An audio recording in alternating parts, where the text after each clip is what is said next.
Kurt Nelson. And I'm Tim Houlihan. We interview interesting people in order to unlock insights into behavioral science and how we can apply that to work and life. This week, we got to talk with Anurag Vaish, co-founder of TheFinalMile, one of the oldest behavioral science consultancies in the world, with offices based in Mumbai and Chicago. Anurag was India when we talked to him back in December of 2017. Our conversation was interesting and covered topics from how the unconscious influences every aspect of our decisions, how organizations should do more testing of their ideas, and the influence that Robert Cialdini had on Anurag and the creation of TheFinalMile. My favorite part, Tim, was discussing some of the projects that TheFinalMile has done, particularly the train safety project in Mumbai, which ultimately led to saving thousands of people's lives every year because they were able to use behavioral science to solve a systematic problem. That is the power that companies can have if they use good science, have great ideas, and a real focus on understanding what actually drives our behavior. We also delve into how the human brain is lazy and the huge impact that environment and choice architecture have on our behaviors. Yeah, this was a really fun interview. There's a few moments of bad internet connection. There's a little bit of background noise and some jumble of words. We apologize for that. He was in India, and it was a long distant commute. Yeah, 10,000 miles is a long way to go, even with the internet.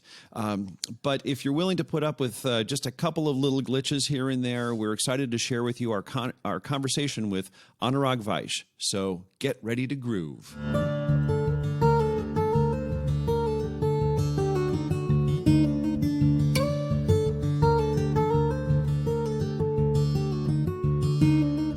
Anurag Vaish, thank you so much for joining us on the Behavioral Grooves podcast today. We're excited to have you as our first international guest, and we're looking forward to talking about TheFinalMile and your journey and work in the world of behavioral sciences. So welcome.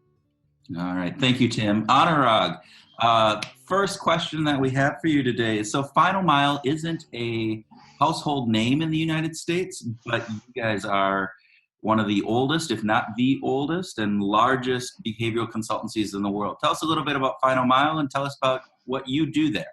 Sure. So Tim, thank you for having me. And this is also my first international podcast, so I feel very privileged.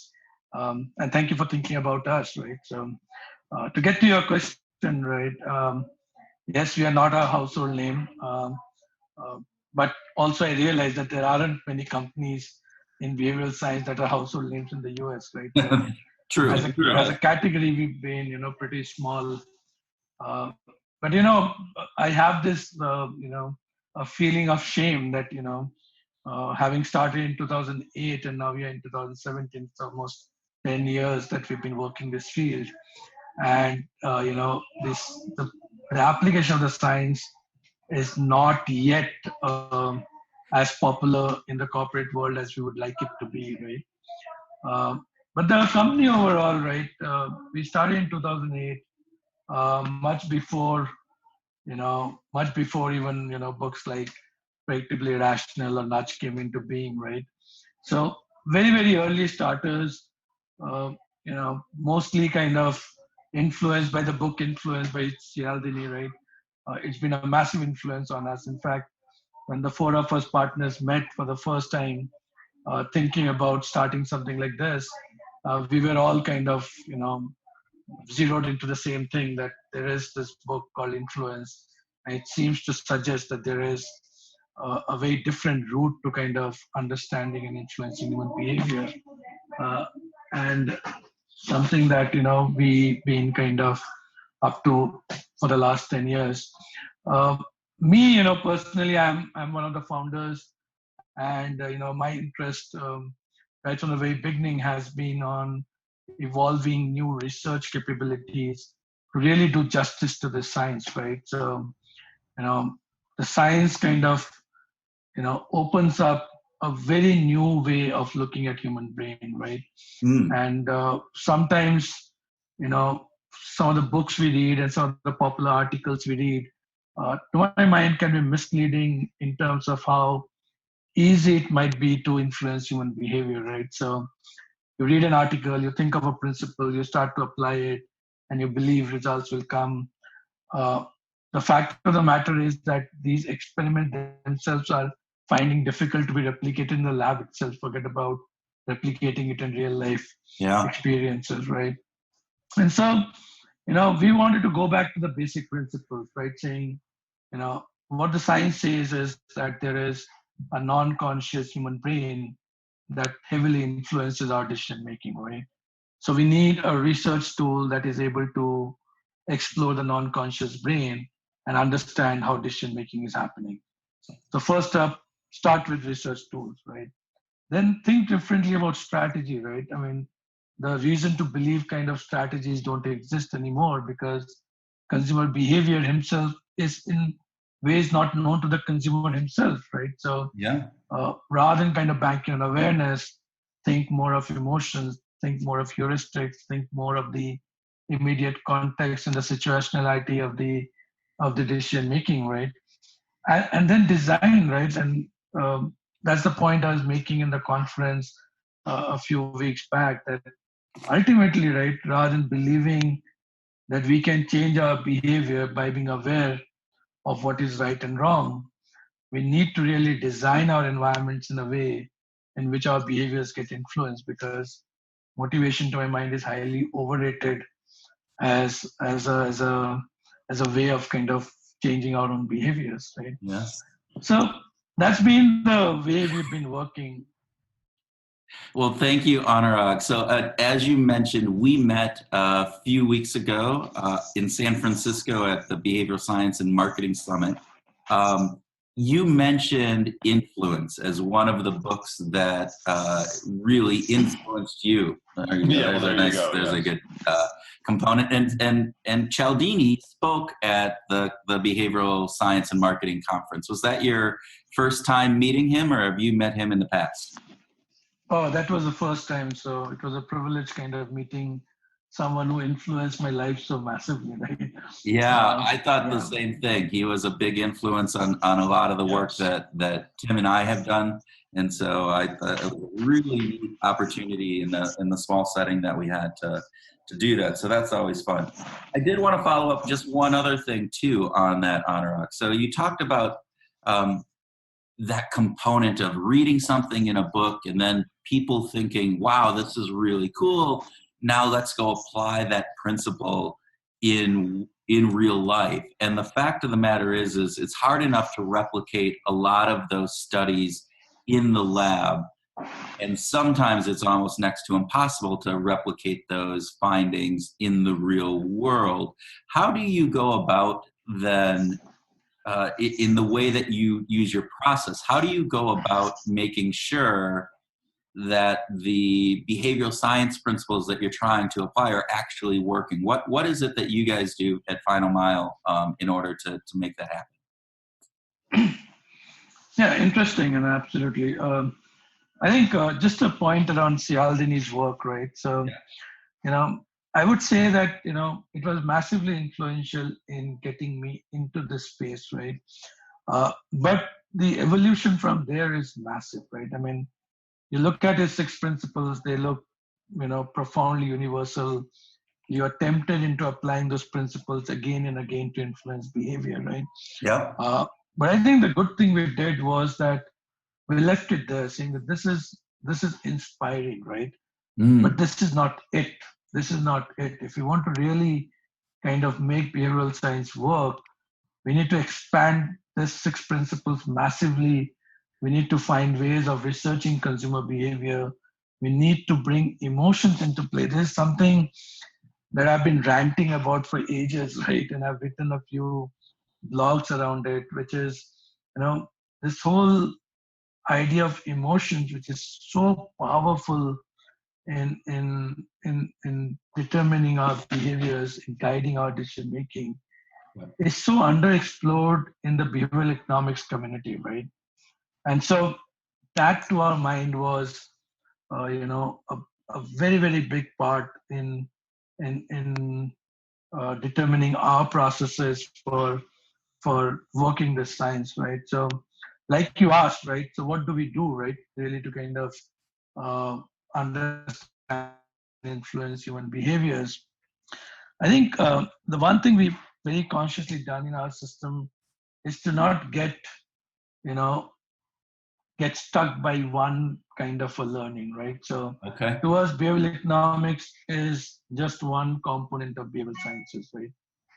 Evolutionary psychology, anthropology, there's so much in design space from affordance design, so on and so forth, right? Uh, Cognitive sciences, the understanding of memory, attention functions. We've kind of left ourselves open to being influenced by all of these, work that's happening. So we are able to kind of keep our minds open about how to study and influence human behavior, right? Yeah. So that's one thing. And so, because the space is so vast, rather than trying to find people who fit the science, we found people who are generally curious, people who are very good at what they do, and create an environment in the organization where people feel motivated to learn the science and then find ways of application, right? So the organization is full of people from design field, research field, some behavioral scientists as well. But in general, you will find more curious minds rather than behavioral scientists, so to say. Right? So that's the second part of how we work. And finally, I think our clients have been massively instrumental in leading us from one space to the other, right? Interesting anecdote. Uh, you know, the first project we did in safety came from Unilever, right? Ah, Uh, yeah, I mean, we did some work for Unilever on, the CPG kind of space in influencing shopper behavior. yeah. But I think our clients are able to see the potential of the science, right? So when you're talking to one of the heads of the organization in India, and he mentioned about employee safety on the road, and kind of opened our minds, saying that behavioral sciences can be so influential in informing safety design, right? And ever since, safety has become one of the very, very big domains for us, right? And so, how clients led us, how we focused on learning and application, and how we developed our processes over time are probably the three fundamental, pillars on which we were building our practice. Well, Anurag, there's two things I just want to comment on that, and then I'm going to throw it over to Tim for a question. But one, um, we are with you 100% on behavioral science and not getting locked into one method or various different things. And it has been part of our, I don't know, mission or kind of, calling to change the terminology from behavioral economics to behavioral science, because again, behavioral science, as you mentioned, encompasses all of these various different things. And I'm excited to hear you talk about you hiring curious people, because behavioral grooves, the monthly meetup that Tim and I do, is about bringing together curious minds. That's actually our tagline, and we are really thinking that that is a key component of what we're doing, is bringing together those curious minds. Doesn't matter if it's behavioral economics, if it's anthropology, if it's consumer behavior, or traditional economics. It's about understanding the why and how people change and what they do. So thank you for that. And I'm going to throw it over to Tim because he has a question. I've been talking too much. Anurag, you mentioned process early on. You said that there's no magic in the science itself, but that your focus is on process. And I was wondering if you could speak a little bit to the sort of process that you utilize and why is it so important? Yeah, I think great question, right? And if you remember, right, even Cialdini in the conference mentioned about the need to kind of suit a solution to a context, right? Yep. So to my mind, the science teaches us something fundamental about human behavior, right? It tells us about the role that heuristics play in influencing our behaviors in times of uncertainty and risk. It tells us about the role that emotions have to play in determining our action tendencies. it tells us about the importance of context, right? So, this very context of us kind of meeting online is a very different context than meeting face to face, right? And it influences our behaviors, our talk, and everything else, right? Yeah. So if you have to account for all of these three things, what you really need is a process-based investigation of a particular context to determine what is kind of driving current preferences, right? And then allowing those insights to guide the strategy and the design development piece, right? And again, whatever you might do in your research laboratories, in your strategy groups, in developing a design, right? Ultimately, this design has to work in real world, right?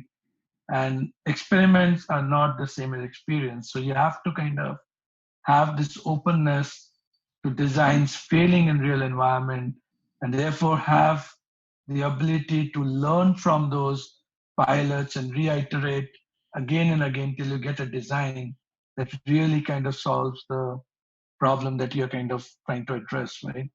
So we, because we believe so much in non-conscious, the first thing we did was to get rid of deliberation research kind of a thing, right, where you think by asking a smart question you'll get a good answer, right? So we started to kind of look at digital games as a mechanism to understand consumers preferences, and then kind of moderating those games in multiple different ways to understand if preference reversals can be driven in particular context or through application of particular behavioral science principle or an emotional derivative, right? So research process changed. We got clients to believe that it's worth investing 6-8 weeks in developing a specific research tool for the problem and going out and meeting consumers, meeting your audience whose behavior you want to change, and then using all of that research to create a strategy note that explains preferences, behaviors, actions, uh, and then kind of designing from there, right? Okay. And thus far, we have been pretty successful in selling that process, and that's probably the reason why we have, gotten a lot of success coming out of our work, right? Yeah. And I don't know if I'm not sounding humble enough, but There's no need to be humble if you're being successful and great. So keep going. yeah. Anurag, quick question. We met as we mentioned before at the Behavioral Science and Marketing Conference. What drew you? So Tim and I, we probably signed up a couple weeks in advance. We were some latecomers there, and we were interested just because of some of the speakers that were there, but just also that topic of behavioral science and how it's being used in the consumer world. We focus mostly on how behavioral science gets used on inside organizations internally. But what was it that drew you to that behavioral science conference, and what did you think of the overall conference? I know you spoke at it, so maybe that's what drew you there, but tell us a little bit about that. Yeah. So the backstory is to do with Om Marwa, right? So Yeah. I think when Om graduated or did his master's in decision sciences, he has been in touch with us since then, right? Trying to shape his career into this whole behavioral science space. And, I've been part of, I've helped him, mentored him, in fact, into developing his Walmart labs, right? So we know him from the past. And when we heard about his initiative of creating a behavioral science, kind of a conference last year, in fact, was the first one. This was the second one. We were excited about it, right? Because typically there aren't too many, right? So it's not that we are flushed with options of behavioral science workshops and exactly. conferences, right?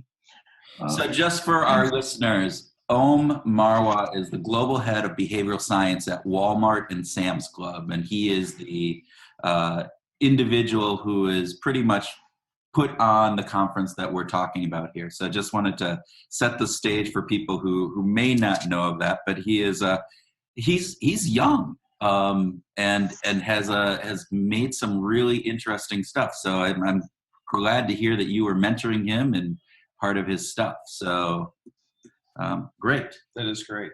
I also I don't want to let this conversation go without teeing up the train safety study that you did. It was just fascinating what you shared at the conference about dealing with this very tragic issue where people are crossing the tracks with and not paying attention and misjudging the speed of the trains. Could you talk a little bit about that study and the results that came from it? Yeah, I mean, incredibly proud of that piece of work, right? In fact, we did this in 2008, the first year of our existence. And in many ways, the railways case became like a benchmark for us to kind of replicate on all our commercial projects as well. Great. So, it's an unfortunate story of Bombay, right, where 10 people get killed every day while trespassing tracks, right? And it's been happening for ages, and a lot of awareness-led communication, a lot of silly design has been the effort to kind of change people's behavior. And when we kind of started to work on it, we suspected that there is something beyond just overconfidence, beyond just carelessness, because it's not a stone that got pelted on you and got hurt by it, right? Right. It's a massive piece of train kind of coming at you, and then you're getting hit by it. It almost sounded incredible, right? But then the numbers don't lie, which is 10 people getting killed every day, and I think that's where this idea of knowing what's happening to it is so massively important, right? So this whole idea of level-based principle that large, fast-moving objects can look slower than what they do. It's been known to human beings for a while now, right? Yeah. But the problem is that we still design with awareness in mind, right? Saying, now since we know this, let's tell people about it, and then they will change their behavior, right? And what interventions did you test, and what came out of those tests? Yeah. So one of the interventions we did was to design for that principle, right? Saying, if people are not able to estimate speed of large objects correctly, then how do we get them to do it, right? Rather than just making them aware of it. And so, this famous yellow lines kind of a solution, which says that, if you drew yellow lines near trespassing points, then rather than the brain judging the speed of the train by this big body moving towards them, they will start to, judge the speed of trains by how fast these yellow lines disappear under the train, right? Okay. And that seemed to work magic, along with another, solution we tested, which was around, creating an emotion of fear at the trespassing point, right?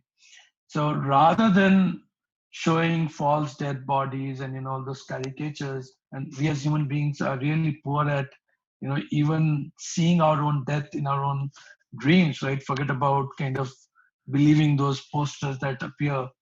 We created this picture where where the theater artist who kind of enacted a picture of the fear on his face when he's about to be hit by the train, right? Rather than a picture of a dead body, right?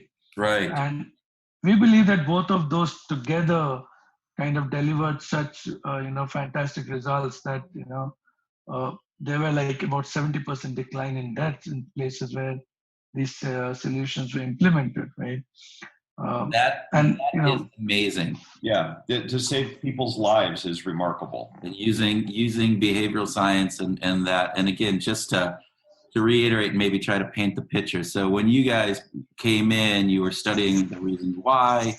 You looked at this and ran obviously some different experiments, but one of them is just painting yellow lines that are spaced out apart actually on the railroad tracks themselves, across the railroad tracks. So when those trains are coming, they're not looking at the train, which again, as you mentioned, we have a hard time judging the speed of large objects, but you're looking at how fast that train is passing over those yellow lines, and we can, our visual, capability and processing allows that to then be much better, along with the emotional posters that were hung up around there, not necessarily about death, but emotional fear.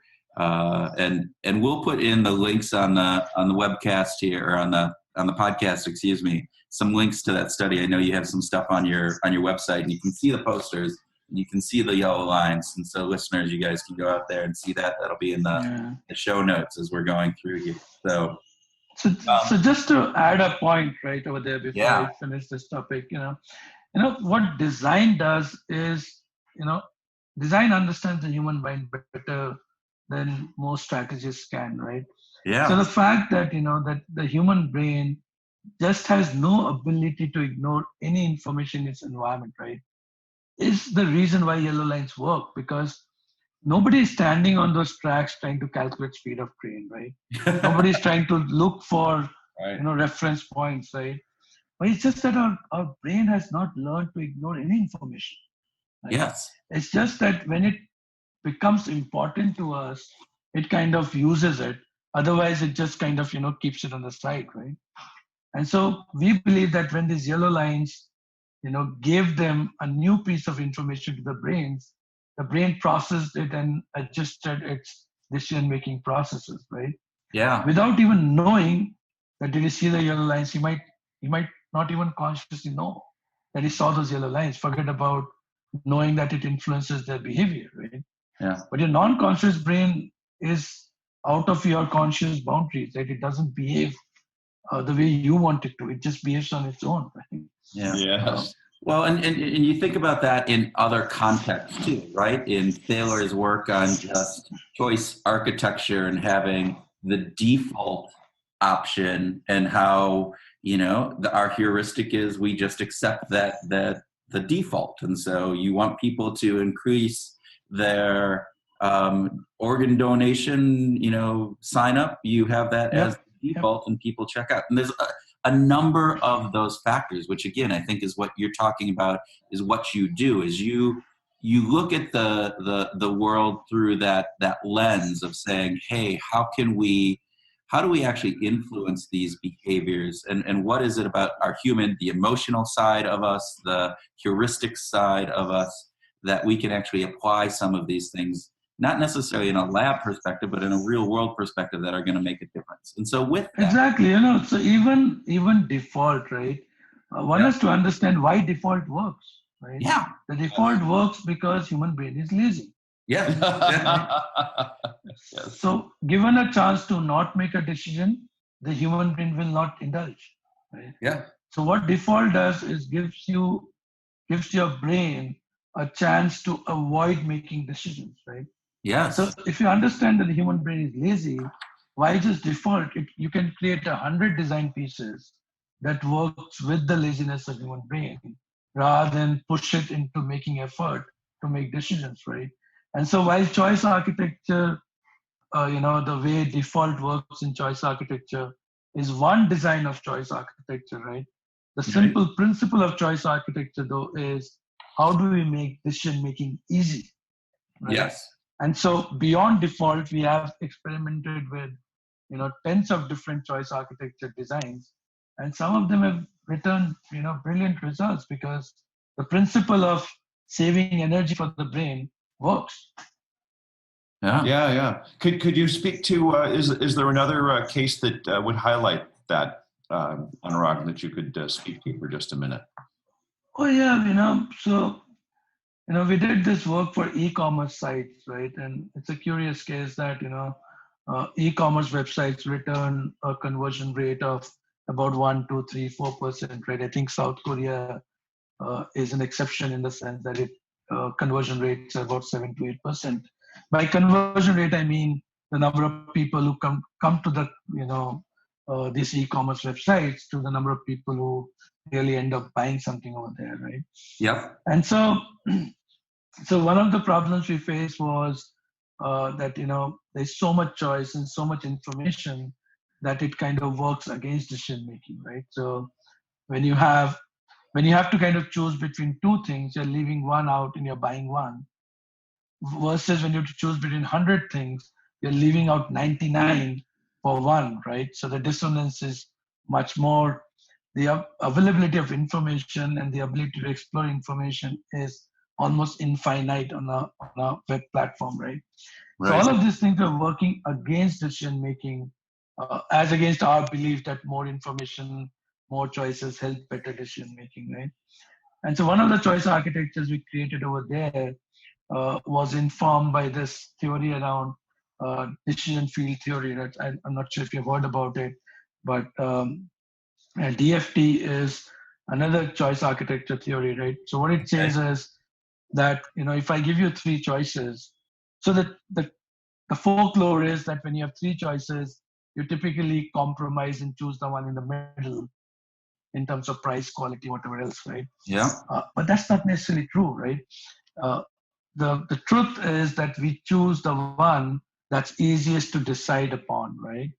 So, for instance, right, if I gave you a choice of three products in which two products are exceptionally good at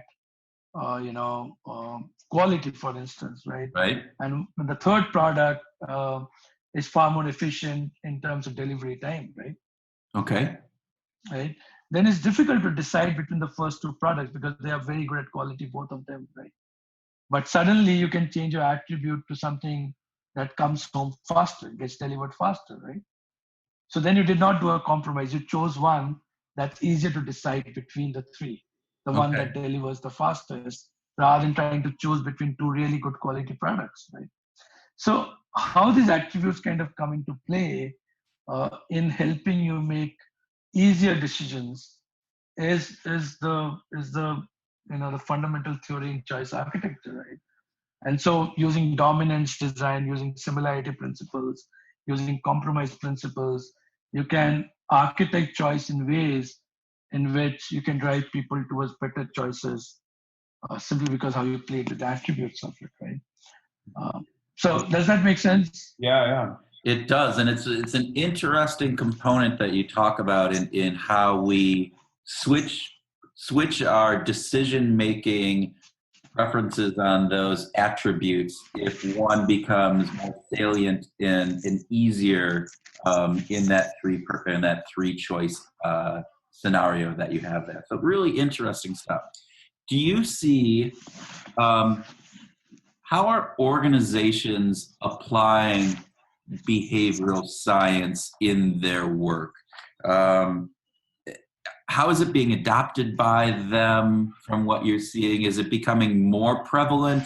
Is it been about the same in your experience? Help us understand what you're seeing from that client perspective in organizations and how they're taking this. Because I would argue that the amount of press and research that is out there. So one, the literature is getting larger, that there's more and more really good research out there on these behavioral science principles. And two, the press and the media coverage and just the general knowledge of this is becoming larger across the globe as well. What are you seeing in how these are being applied, and are there any unique ways that you're seeing it being applied within organizations? Yeah, I think that's a fundamental question that we need to ask ourselves, right? Yep. So just a quick point around it that I think the organizations currently are still in a choice stage, right? So they can decide whether they want to do behavioral sciences or not, right? Right. But my sense is that this choice is going to extinguish very soon. Right? No. Behavioral sciences is not a choice anymore, right? I mean, it's not about applying one principle or the other. You have to acknowledge the role of the non-conscious brain. You have to acknowledge the role of emotions and heuristics, right? It's no more a matter of choice, right? I mean, I can see like in a couple of years' time, right, organizations will not have a choice of using behavioral sciences or not. they will have to. Okay. Now, within the space of people who are using it, right, there are, I think, 2 or 3 different kind of audiences over there. So one which is still getting influenced by the books and the papers that come out, right, Yeah. are still kind of looking at magical solutions. Yes. So they have Magic a very dust. short-term perspective. They want to see some quick results, right? And it's something that we are not being able to address. And so those kind of clients become, they get excited and then they become latent after a little while, right? There is another group of clients that I meet, and this is an increasing population, right, who have had some bad experiences with behavioral science, right? Okay. And which is essentially, because they were shortchanging the process, right? So they thought that an advisor could come and kind of, without any research, without any strategy, just apply principles from one book or the other, and results would be available to them. Right. Those are the kind of people, those are the kind of clients we find great value in, because they now are convinced that behavioral sciences works, but not the process that they adopted, right? Yeah. So Okay. they are happy to kind of, take the long route to behavioral sciences. It's like advertising, right? And it's only later that they realize that, you need to do proposition testing, you need to do ad testing, pre-test, concept test, so on and so forth, right? Right. So that's the audience that I see is increasing. Yeah. But, personally, I'm not a believer in the motivation route, right? I'm not a believer in the awareness route, right?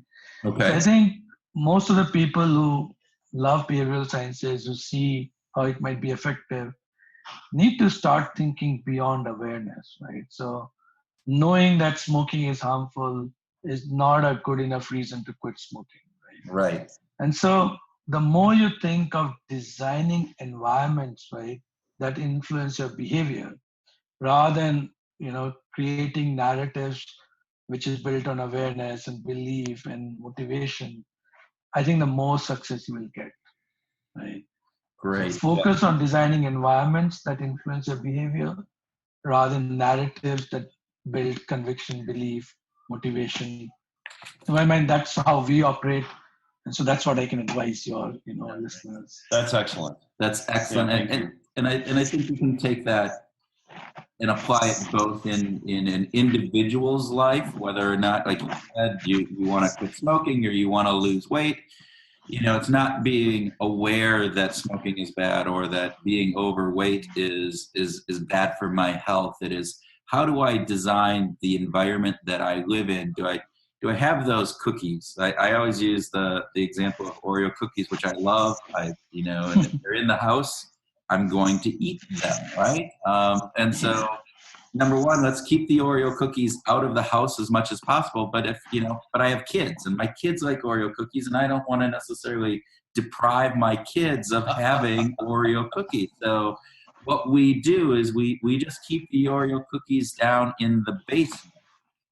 Yes. And not in the pantry. So when I come down and I'm like, open up the pantry and I'm hungry at 3:00 in the afternoon, I don't see the Oreo cookies right there. I know they're in the basement, but that's a whole extra, minute to just go Exactly. and get the Oreo cookies and come back up. And I'll just eat the more healthy options that we have in there. So I love that fact of, making sure you just can design that environment. And definitely it applies in organizations when you're looking at either from the consumer perspective or from that employee perspective. How do you design those environments in order to get people to do the right things? Last question, Anurag, and thank you as we're going here. And hopefully you read this question because I don't want to throw you for a loop as we go here. But here you go. Too bad. We are called behavioral grooves, and part of that is there's a musical kind of undertone to what we do. Tim is a musician, folk and Americana musician, and plays all around the Midwest. And so as part of this, we ask all of our guests, if you had a theme song that you've played, like when you came on with all of your clients, that theme song came on as you walked into the room. What would that theme song be for you? Yeah. So I've been thinking about that question, and I must admit that I haven't found an answer, right? So two things to it, right? One, I'm not very big into Western music, right? So Okay. I like listening to Indian music, Pakistani music, Sufi music, Okay. ghazals, right? Bollywood a lot more, right? Right. And so my choice of English music is, uh, a very small set of artists and albums that I listen to, right? Well, what about I'm into music. what about Indian music? Is there any artist? Because I think one of the things that we'll do then too is we'll try to make a link to that artist or song in the show notes, and it'll expand our listeners' repertoire of music. Yeah, that's a spanner now because I did not think in that line. So now I'm really throwing you up right there, making you think on your feet. But it's also very contextual, right? I mean, every day our music preferences change, right? Yes. When I'm going to a client to kind of convince him of behavioral science, I'm probably thinking different music than when I'm trying to show him that a solution did not work, right? Okay. So I really don't know how to answer that question of yours. But I did listen to some of the songs that Tim, you've kind of recorded, and I think they're lovely, right? I'd love to have some of them. All right, people, that wasn't a plant. We didn't do that on purpose. Although, thank you, Anurag. Tim appreciates that. That's very kind of you. Let me ask you this: Are you a fan of more traditional ragas? And I think about sort of the work of Ravi Shankar and sort of his followers. Do you like the traditional Indian music? No, more contemporary, right? So I think some of the Sufi music that happens in and around, Western India and in Pakistan is very, soothing to me. So with the amount of travel and everything I do, these musics help me a lot. So not much into ragas. I'm not a connoisseur of music. It's just that I'm surrounded by music all the time. I think we all are. So. Yes, truly. Well, Anurag, thank you. Yes. We really appreciate you joining us for this. We're excited to share this with everybody that listens, and really, you guys are doing some great work. The work that you're doing with the train that has been around there, I mean, you're saving lives. And I know you've done some other work with sanitation in India and a variety of other things. And so I think that you should be very proud of the work that you do. And hopefully, your name recognition will just grow in the United States and around the world. And you'll be able to take these principles and apply them across the globe. So thank you for that very much. Thank you, Anurag. Thank you so much. It's a real pleasure to kind of be on this podcast and kind of talk to you.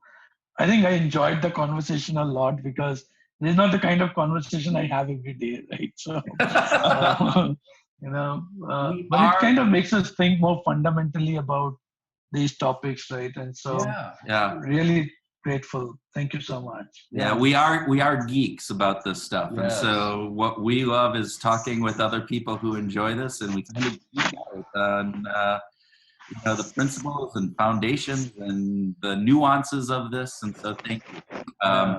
This is really fun.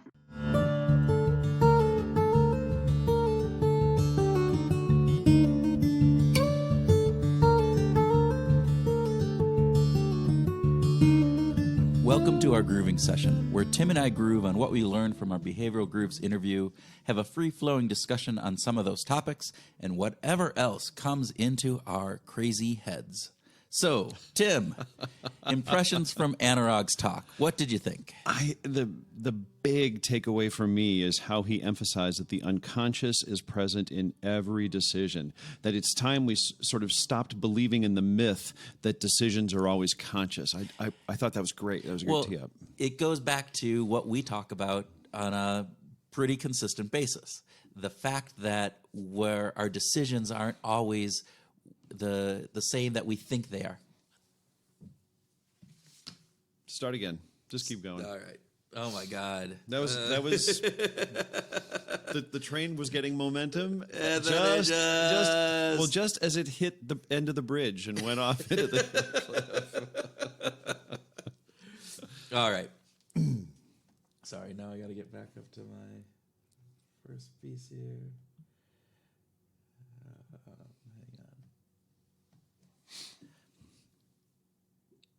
Welcome to our grooving session, where Tim and I groove on what we learned from our Behavioral Grooves interview, have a free-flowing discussion on some of those topics, and whatever else comes into our crazy heads. So, Tim, impressions from Anurag's talk.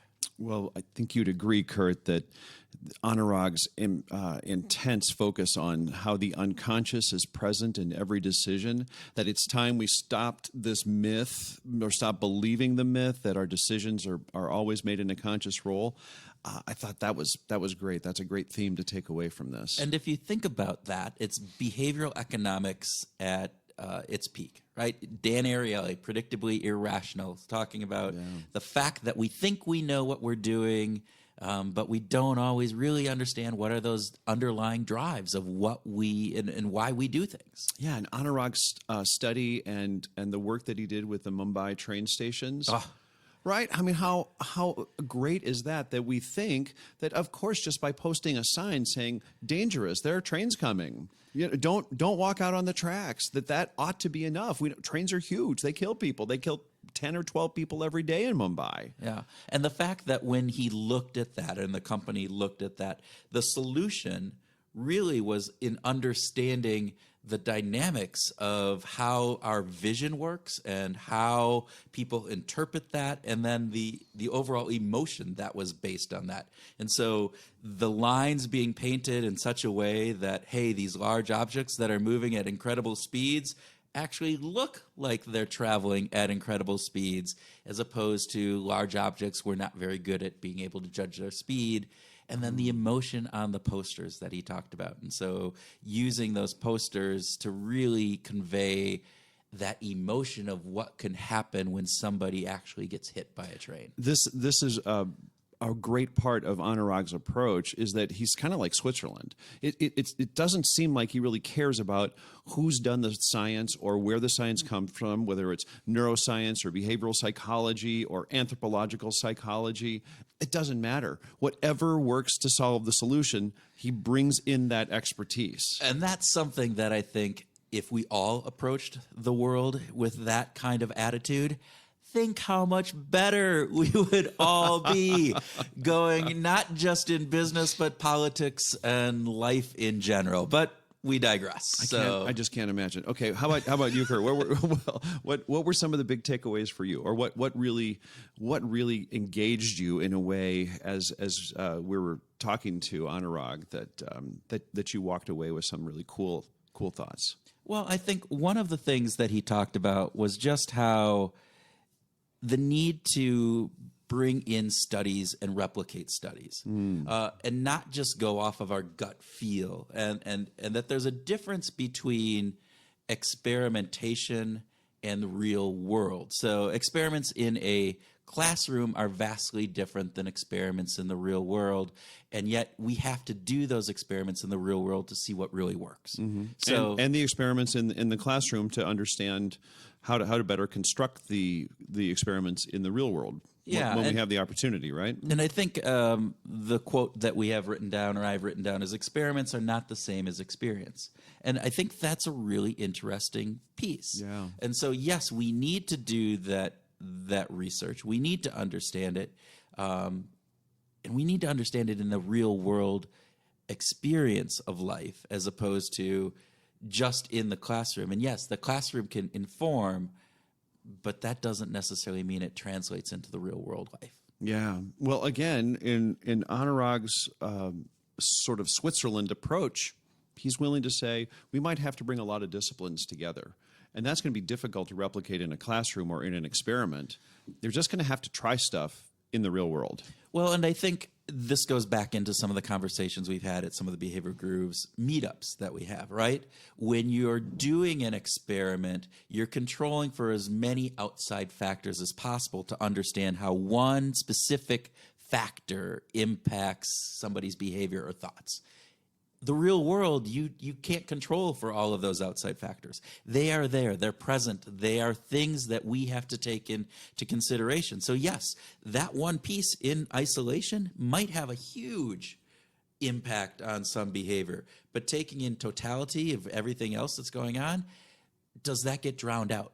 I don't know. I mean, those are interesting questions, and I think that is the approach that he takes in looking at it. So along those lines, Kurt, what did you think about his comment about how clients massively influence the practice? I think it's really important to have clients be involved. And I think from a couple different perspectives. I know in the work that I've done, if you come in as an outside expert and you come in without really getting the client involved or engaged in the work, the input and the feedback that you provide to them is usually treated, at least in my view, kind of as, all right, here's the dissertation on the shelf, and we may or may not act on it. When you get clients involved, you get them thinking through what the experiment needs to be and how that experiment operates, you get their mindset in it. Not only does it help in the actual outcome, because you get the people who are dealing with these things day in and day out and probably have a much more rich and detailed understanding of those, but you also get their insight and their buy-in that when it comes to implementation time, that those solutions actually get implemented because, hey, I'm part of this. I've had a say in how this goes. Yeah. It's also, it seems like an interesting collaboration to say the clients massively influence the practice also says to me, you've got to be doing this in the real world with collaborators. You have to be working with other people. You can't just set up an experiment and just go and do it. It really is about actually having real world people that it truly influences. I would love to set up an experiment and just do it. Don't you? Come on, isn't that the way this works? And we go from there. So one of the things that I also like, though, is our conversation, how it led into talking about how organizations are in denial of bringing behavioral science inside.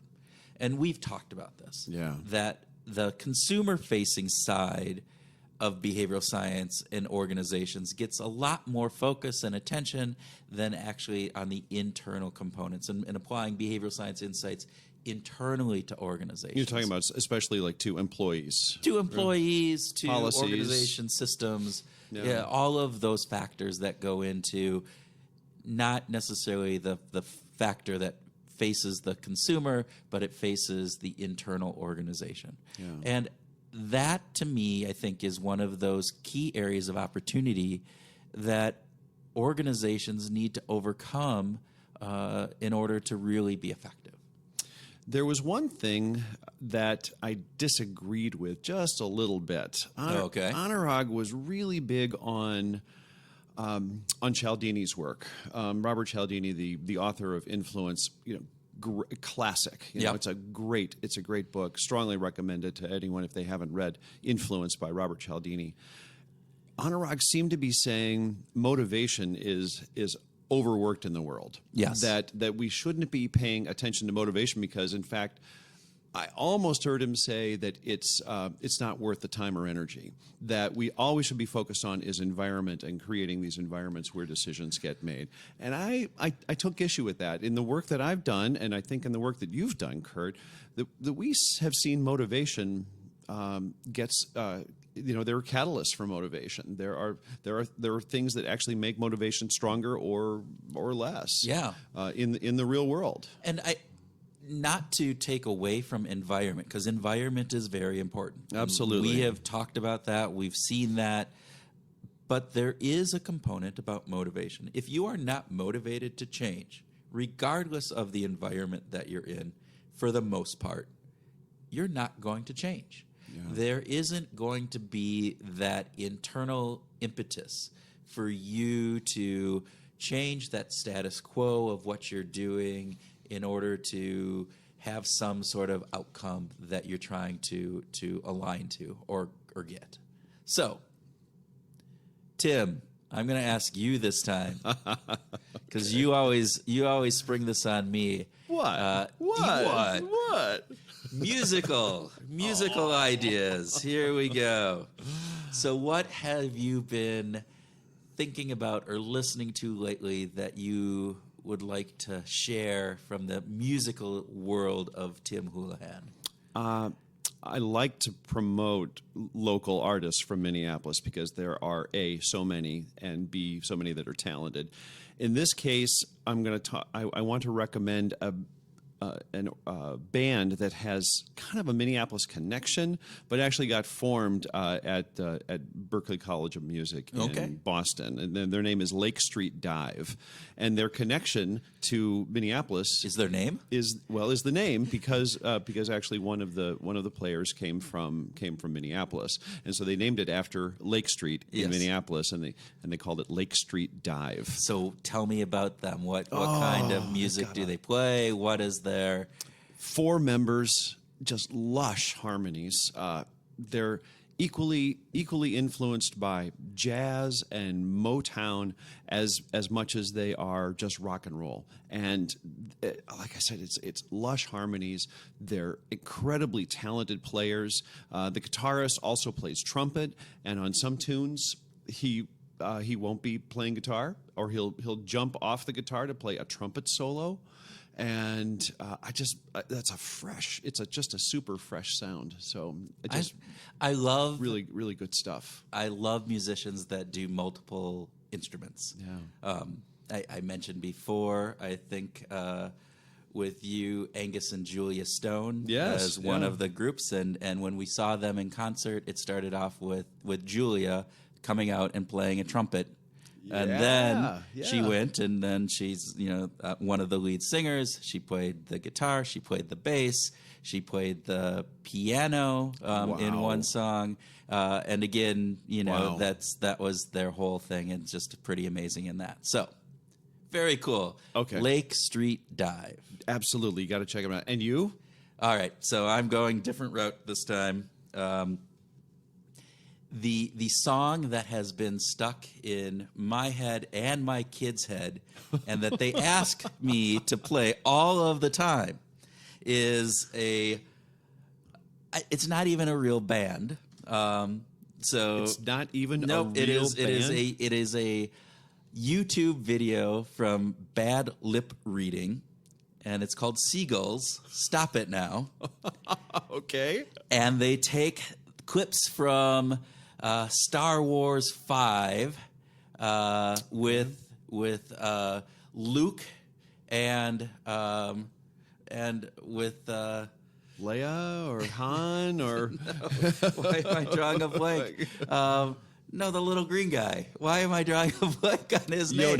Yoda. Yeah. Thank you. Oh my gosh, that was a brain fart, people.